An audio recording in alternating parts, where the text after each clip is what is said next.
শুভ নববর্ষ বন্ধুরা। নববর্ষের দিনে সবাই ভালো থেকো, সারা বছর তোমাদের সুস্থভাবে দিন যাক, ভালোভাবে দিন কাটুক তোমাদের। আর আজকে নববর্ষের দিনে আমি কি রান্না করেছি তোমরা দেখো। আছে গরম গরম ভাত,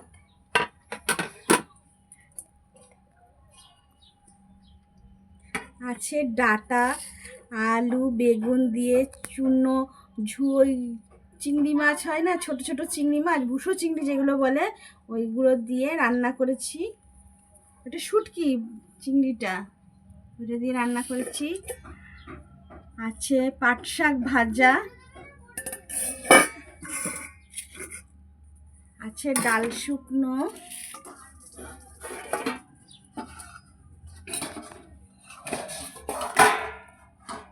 আছে লাউ দিয়ে মুগ ডাল দিয়ে মাছের মাথা দিয়ে ঘন্ট করেছি,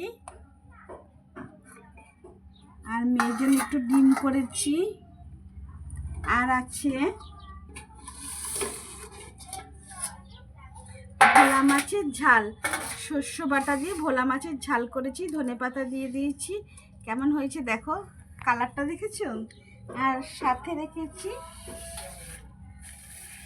রেখেছি পাঁপড় ভাজা। আমার ভিডিওটা তোমাদের যদি ভালো লাগে তাহলে আমার চ্যানেলে লাইক আর সাবস্ক্রাইব করো প্লিজ বন্ধুরা। যারা নতুন দেখছো তারা একটা সাবস্ক্রাইব করে দিও।